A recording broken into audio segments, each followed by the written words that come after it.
What's up, everybody? Dog 1985. There's levels to this. All right, real quick, guys. So the PS5 is now in people's hands, and as an Xbox fan, as a Microsoft fan, I'm excited about this because I do plan on getting a PS5, but obviously I want to see what the PS5 is all about. The game so far, like I'm not gonna lie, Miles Morales looks dope. Demon Souls looks amazing, and that's not even my type of game. That looks amazing. But we still have not seen people in their homes with this thing. And today I saw a whole bunch of tweets of people like showing pictures of the box. So they at least got the box. So here's the thing with this, right?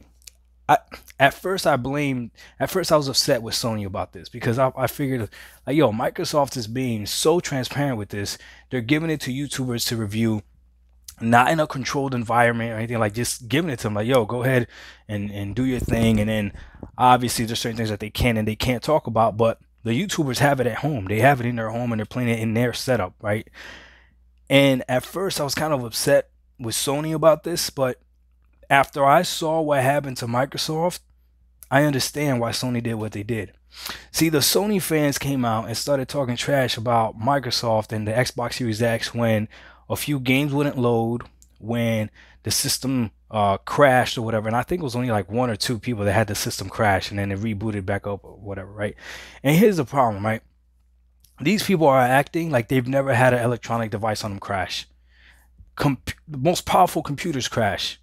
These things crash. Your cell phones crash from time to time. You know what I mean? So this stuff happens. And Microsoft did point out that this wasn't the final revision of the Xbox Series X. It might not be the retail form of the Xbox Series X, but they still put it out there and they still got trash for it. So I understand why Sony wouldn't want to go that route, why Sony would want to go the controlled route, gave this thing to like Japanese YouTubers, and supposedly it was like in a controlled environment.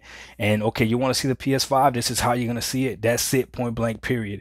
Now the PS5 has reached people's hands again. The only thing I've seen has been boxes. If you guys got videos of unboxing or people actually playing it, please send me the link. I would love to see it. But here's the thing, right? I'm going to keep the same energy. I wasn't mad at Microsoft for having a few Xbox Series X's crash, for having whatever, some games that weren't ready to load or whatever. I wasn't mad at it.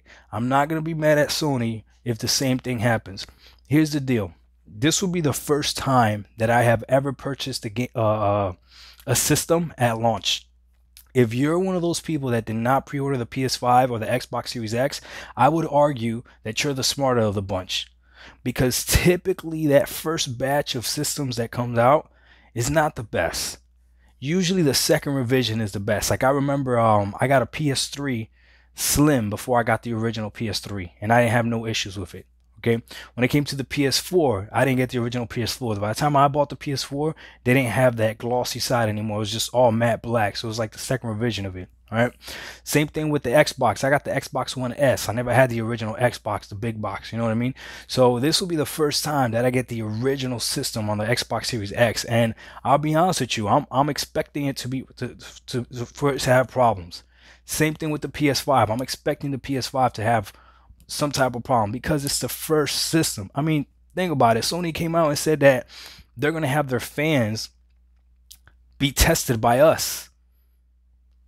So like the system's going to collect data and see if the console is cooling properly, and it's going to send it back to Sony, and then Sony's going to send updates or whatever to the console if need be so that it cools it properly. And people were complaining about that. I saw people complaining about, well, Sony should have done this in their home environment and all this other stuff. Listen, I hope Microsoft is doing the exact same thing. I hope when my Xbox Series X gets here, Microsoft is collecting data as to how this thing is working, and if they need to patch it via software update, I hope they do that. Because at the end of the day, you will never be able to recreate the real world scenario of what it is to game. You just can't. The gamers are different. People are different. I might be able to game for an hour and turn it off. I know there's people that'll game, will pause the game, won't turn it off, will go do something, come back, and then play again. Like it's just, it is what it is. So people live in different environments, different scenarios, different. I mean, so I understand what Sony's doing. I don't blame them for it. Excited that the PS5 is coming to people's homes. I'm excited to see what it's about. Again, I am Microsoft this generation as of right now for sure. I'm a member of Game Pass, but I'm not anti-Sony. So Yo, PlayStation, do your thing, man, and hopefully, like I said in a few a few videos, hopefully a few people cancel their pre-orders so I could go ahead and order mine. Dog 1985, there's levels to this. We out. Peace.